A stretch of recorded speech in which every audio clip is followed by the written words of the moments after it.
Hi, I'm Brian with Solaris Renewables, here to talk a little bit about solar panel options. We historically have limited the offerings based on the top players in the market and our unique manufacturing partnerships.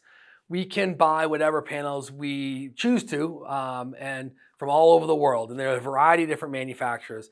We want to try to find who's tried and true, who has the best technology, and backed by the best warranties. And then that way we're able to pass that benefit on to our homeowners. So we kind of vet that out on behalf of our homeowners and businesses, and then able to get them the best product backed by the best warranties. Really, the technology is very similar to the same thing we put into space in the 1950s. And now they took that cell structure and are making it into a panel that's applicable to installing at homes and businesses. And we've seen some development of that over the years, but it's relatively small. And that's a thing that customers often ask us is like, should I do it now or should I wait? Is there a new panel coming out? Am I going to miss out on a wattage? Am I going to miss out on some efficiency? And the short answer is no. You always want to go solar, yesterday, 5 years ago, 10 years ago, because the nature of incentives is as time goes on, they decline and then they go away. But you're not missing out, relatively speaking, on any significant gains in wattages or efficiencies. There are incremental wattages and efficiency values that are going up over time, but it is not, I would say, worth waiting for. Right now, we work with Maxeon, who has a couple different panels. They're 22%. One's 22% or almost 23% efficiency, and one is 20.5. And the people are like, well, that seems kind of low. Why isn't it 90 or 100? And really, what that number is basically saying that on that solar panel in sitting on a roof, of all the sunlight hitting that solar panel in real time, it's going to take 23% of that and turn it into electricity. So it's the theoretical limit in the field of cell technology is around 28%, and you can see that we're kind of approaching that.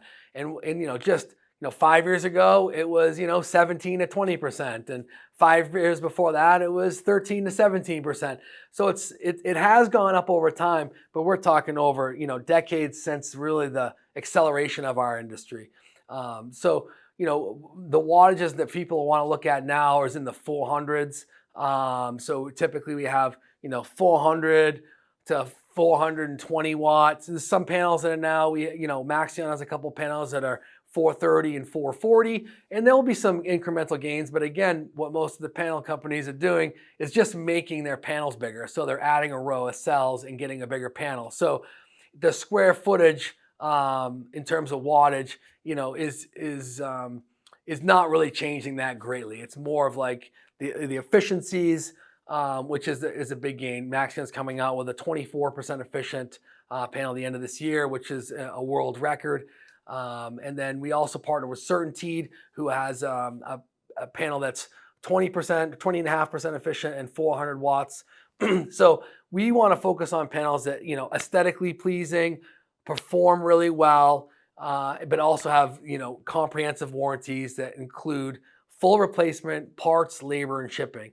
A little bit of the dirty secret in our industry is that really everyone talks about the 25-year warranty. Oh, 25-year. In reality, all solar panels have two warranties.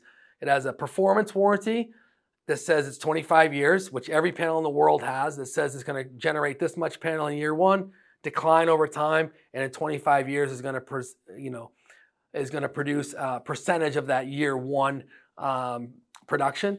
And then the product warranty, and this is where things differ. And the product warranty is generally a prorated warranty that does not cover any labor, does not cover shipping, it does not cover service calls, it doesn't cover full replacement.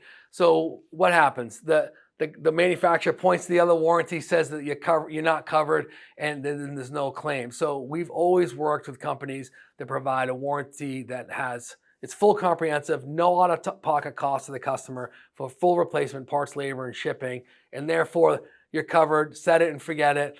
We also want to focus on the aesthetics, Maxion, for instance, uses a back contact, meaning that there's no wiring on the face of the cell or face of the panel. So aesthetically, it's kind of a different animal. Performance-wise, the same. It's just a different product in the industry. And then other, like Certainty, for instance, uses very fine wiring on the face of the cell. So you don't see it. It still looks really great in the roof. They use all black panels as well. There are some panels you can still get with what's the white back sheet, and that's what a lot of people refer to as the grids, right? So you see the checkerboard of solar cells on a white back sheet. The benefit of the white back sheet is that they're going to run cooler, which makes panels more efficient and more productive. But people don't always love the aesthetic, and therefore a lot of the manufacturers have moved to all black panels.